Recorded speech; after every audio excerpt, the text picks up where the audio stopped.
Hello मेरे प्यारे दोस्तों, कैसे हो आप सभी। स्वागत है आप सभी का हमारे इस YouTube चैनल एएलसी क्लासेस में। मैं हूं आपका दोस्त आरिफ। शाम के बजे हैं 7, यानी कि ये समय है क्विज का। ट्रिपल सी का क्विज आप लोगों के बीच में प्रेजेंट किया जा रहा है। तो क्विज में क्या क्या चीज़ें खास होंगी वो सभी चीज़ों को डिस्कस किया जाएगा। रूल वही रहेंगे। प्रत्येक क्विज के लिए, प्रत्येक क्वेश्चन के लिए आपको दिया जाएगा 10 सेकंड का समय। एक क्विज में टोटल 15 क्वेश्चन आपको मिल लेंगे। जिसका सही जवाब होगा, सबसे पहले जवाब होगा, उसका जवाब कमेंट में हमारे द्वारा रिपीट किया जाएगा और उसको थैंक्स या कंग्रेचुलेशंस भी बोला जाएगा। तो ज़्यादा समय बर्बाद ना करते हुए आपको लेके चलते हैं हम कंप्यूटर की स्क्रीन पर।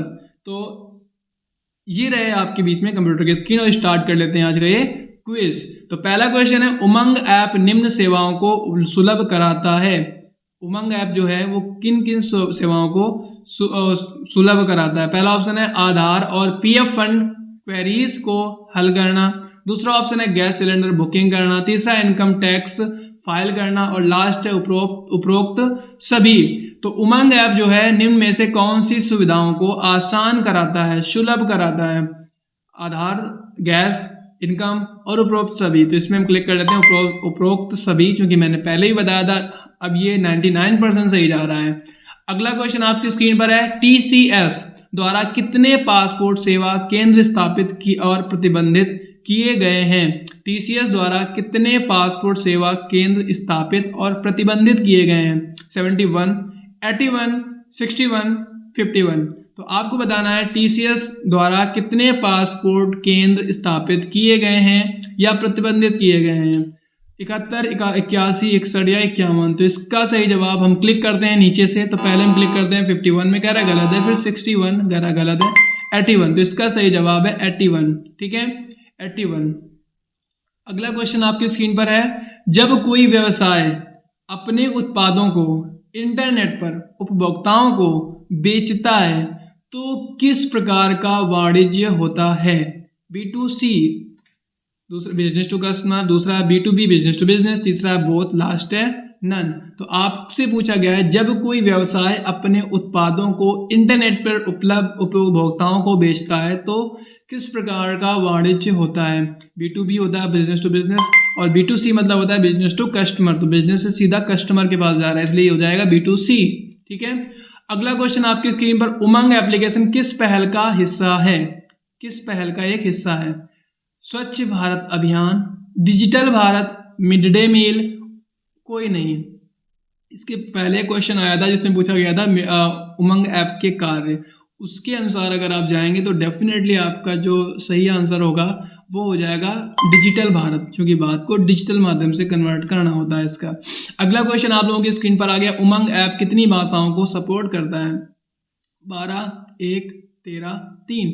आपको बताना है उमंग ऐप जो है कितनी भाषाओं को सपोर्ट करता है। 12, 1, 13, 3। तो हम क्लिक कहाँ से स्टार्ट करें बताइए आप। पहले से स्टार्ट करें आखिरी से। इस बार पहले से स्टार्ट कर रहे हैं, कह रहा गलत है। 1 हो ही नहीं सकता। 13 सही है, इसका सही जवाब है 13। यानी कि उमंग ऐप जो है वो 13 भाषाओं को, 13 लैंग्वेजेस को सपोर्ट करता है। ओके। अगला क्वेश्चन है आपकी स्क्रीन पर, कौन सा है, इंटरनेट पर आपूर्ति और सेवाओं की व्यापार से व्यापार, खरीद और बिक्री के लिए एक विधि है।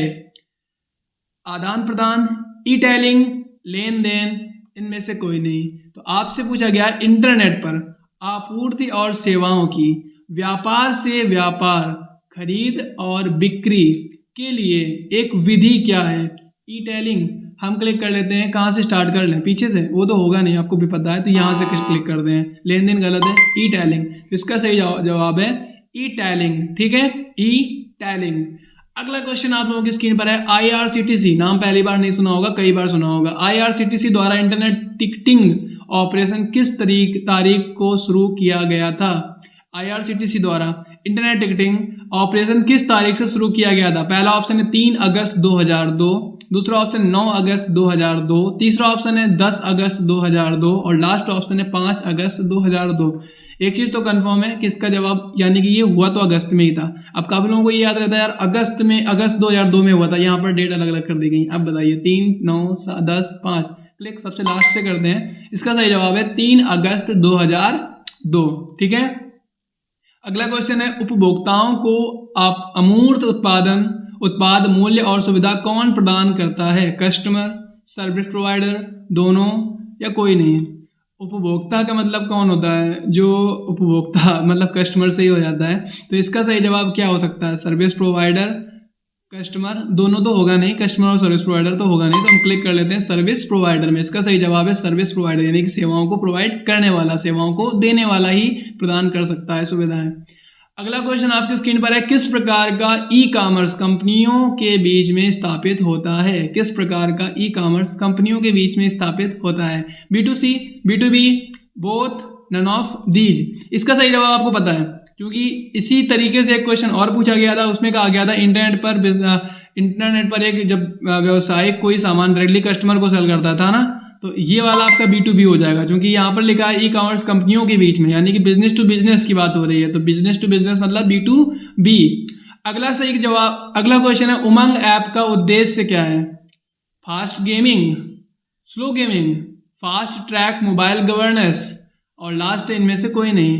तो आपसे पूछा गया है उमंग ऐप का क्या उद्देश्य है? Fast gaming, slow gaming, fast track mobile governance, इनमें से कोई नहीं। तो हम क्लिक कर लेते हैं इस पे, फास्ट ट्रैक मोबाइल गवर्नेंस इसका सही जवाब है, fast track mobile governance.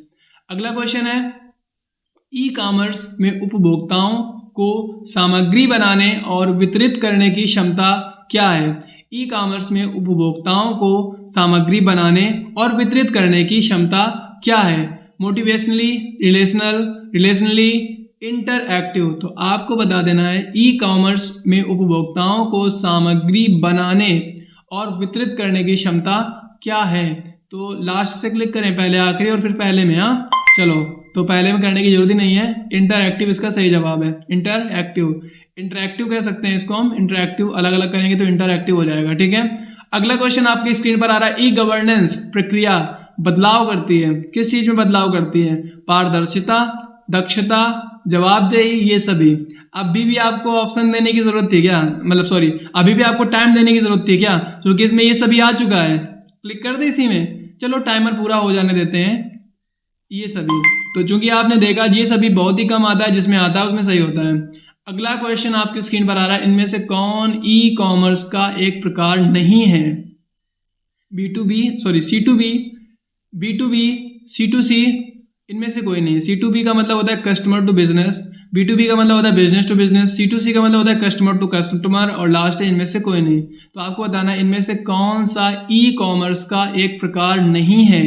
C2B, B2B, C2C, में से कोई नहीं। बताइए किस में क्लिक करें? वैसे इनमें से कभी कोई होता नहीं है। इस पे क्लिक कर लेते हैं, कह रहा गलत है। अब इस पे क्लिक कर लेते हैं, कह रहा ये भी गलत है। इस पे क्लिक कर लेते हैं, कह रहा ये भी गलत है। ठीक है, तो ई कॉमर्स का मतलब अब ये पहली बार आया है, ये सही जवाब होगा इसका, पहली बार ये आ रहा है और ये सही जवाब होगा, क्योंकि मैंने बताया था इनमें से कोई नहीं, बहुत ही रेयर केसेस में सही होता है, यहाँ पर यही सही है। ठीक है, अगला क्वेश्चन आपकी स्क्रीन पर आ रहा है, आउटलुक एक्सप्रेस है एड्रेस, ईमेल क्लाइंट, शेड्यूलर, उपरोक्त सभी।